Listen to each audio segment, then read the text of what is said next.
Alden Richard nilaglag sa It's Showtime tungkol sa kanila ni Catherine Bernardo. Yan ang pag-uusapan natin ngayon.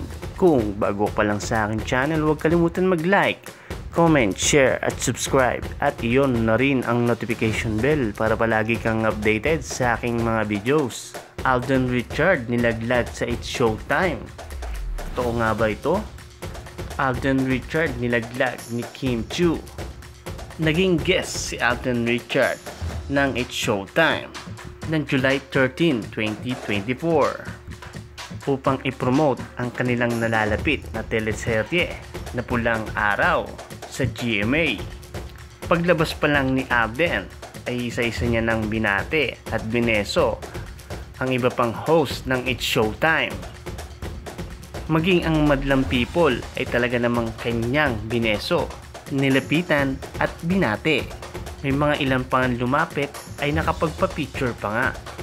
Kaya naman masaya ang mga madlang people. At nang tanungin ito, Bong Navarro kung paano niya pagsabay-sabayin ang kanyang trabaho tulad ng teleserye at pelikula at mga shows nito. Ayon dito, ang mahirap na gawin niya ay yung makapagpahinga. Bagamat mahirap daw yun sa ngayon, pero kinakaya niya at masaya raw siya sa kanyang ginagawa. Biglang nagsalita si Kim Chiu at sinabi, "Balita ko, may inspirasyon ka na." Ayon pa rito, siya raw ba ang dahilan kung bakit inspired si Alden at masaya sa trabaho? Ang biro pa nga ni Kim Chiu, "Anong message mo sa inspirasyon mo?" Sabay sagot ni Alden, "Grabe naman." Pero nagbigay si Alden ng mensahe sa lahat na nagbibigay sa kanya ng inspirasyon. Kabilang na dyan ang kanyang mga pamilya, mga kaibigan at mga katrabaho. At syempre, kasama na rin si Catherine doon. Ayon dito, salamat sa mga nagbibigay ng inspirasyon sa akin. Salamat dito at kayo ang bumubuhay sa aking mga ginagawa. Masaya naman ako sa aking ginagawa at gusto ko maging proud kayo sa akin.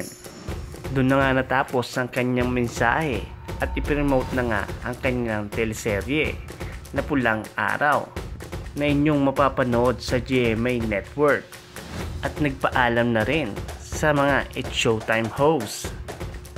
Dahil sa pag-guest ni Alden Richard sa It's Showtime ay maraming Catden fans ang nakapanood nito at talagang inabangan siya. At talaga naman tuwan-tuwa sila nang tuksoin ito ni Kim Chiu na may inspirasyon daw siya. Na tila ba nagulat din si Alden at hindi alam ang kanyang gagawin.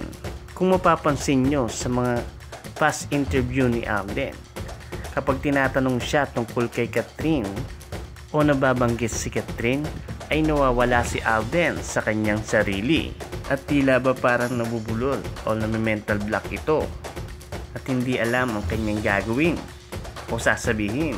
Kaya naman mahahalata mo si Alden na may something o may tinatago ito, lalong-lalo na kapag tinatanong siya tungkol kay Catherine at kung ano ang meron sa kanila ni Catherine.